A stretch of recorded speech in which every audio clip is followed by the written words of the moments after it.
ఢిల్లీ ముఖ్యమంత్రి కేజ్రీవాల్ హెచ్సియులో దీక్ష చేస్తున్న విద్యార్థులకు సంఘీభావం తెలిపిన అనంతరం మాట్లాడుతున్నారు. ప్రత్యక్ష ప్రసారం ద్వారా చూద్దాం. दोनों पार्टीज को आप इंटरेस्टेड पार्टीज बोल सकते हैं, लेकिन चश्मदीद गवाह ये बोल रहा है कि दोनों के बीच में कोई मारपीट नहीं हुई. सुशील ने अपना पोस्ट हटाया, उन्होंने माफी मांगी, लेकिन उसके तुरंत बाद एक दो दिन के अंदर सुशील जाके हॉस्पिटल में एडमिट हो जाते हैं. उनका अपेंडिक्स का ऑपरेशन होता है और पूरे मामले को एक ऐसा कलर दिया जाता है कि सुशील के साथ इन लोगों ने मारपीट की थी और इनके खिलाफ कार्रवाई की जाए. पूरे मामले को एक ऐसा कलर दिया जाता है कि सुशील के साथ इन लोगों ने मारपीट की थी और इनके खिलाफ कार्रवाई की जाए. इंटरेस्टिंगली जो हॉस्पिटल की रिपोर्ट है वो रिपोर्ट ये दिखाती है कि जो उनका अपेंडिक्स का ऑपरेशन हुआ उसका मारपीट से कोई दूर दूर तक का लेना नहीं है. उनके कंधे के ऊपर कुछ खरोंच के निशान हैं जो कि मारपीट नहीं कही जा सकती. उससे साफ जाहिर हो जाता है कि कहीं कोई मारपीट नहीं हुई है. उसके बाद अचानक दत्तात्रेय जी पिक्चर में आते हैं.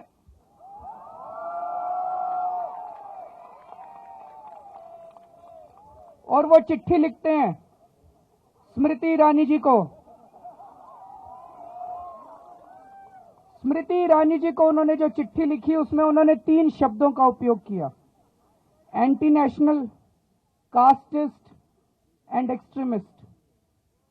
ये बहुत शर्म की बात है कि एक केंद्रीय मंत्री, a responsible minister, without enquiring into the facts has already concluded कि जो अंबेडकर स्टूडेंट्स यूनियन है वो कास्टिस्ट है, वो एक्सट्रीमिस्ट है, वो एंटी नेशनल है.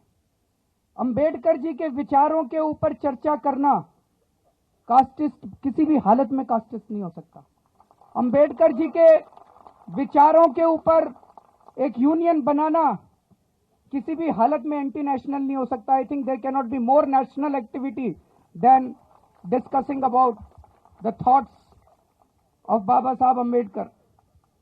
तो वो चिट्ठी लिखते हैं कि इसके ऊपर तुरंत कार्रवाई की जाए. इसी दौरान जो यहाँ की जो नेशनल एग्जीक्यूटिव और whatever the authorities which are there, उनकी रिपोर्ट ये कहती है कि कोई गलत नहीं हुआ, कोई मारपीट नहीं हुई, और वो उनको निर्दोष करार देती है. लेकिन उसके बाद जब दत्तात्रेय जी पिक्चर में आते हैं और एक के बाद एक चिट्ठियां लिखना चालू करते हैं, it's almost like a bombardment of letters. I was going through these letters. अगले 2-3 महीने के अंदर उन्होंने 3-4 चिट्ठियां लिखी हैं और subject of the letter is anti national activities के ऊपर रिपोर्ट मांगी गई है. तो जब आपने ऑलरेडी एमएचआरडी ने कंक्लूड ही कर लिया कि ये एंटी नेशनल एक्टिविटी है, तब आप अगर रिपोर्ट मांग रहे हैं तो रिपोर्ट तो आप एक्शन टेकन रिपोर्ट मांग रहे हैं. आप ये मांग रहे हैं कि आपने क्या कार्रवाई की. आप ये नहीं पूछ रहे कि इंक्वायरी क्या हुई है, आप ये पूछ रहे हैं कि कार्रवाई क्या हुई है.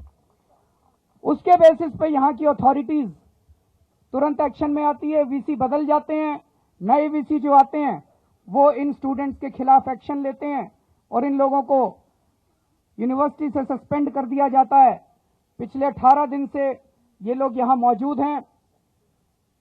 इंटरेस्टिंग बात यह कि एक केस सुशील कुमार हाईकोर्ट के अंदर फाइल करते हैं अपने को प्रोटेक्शन लेने के लिए.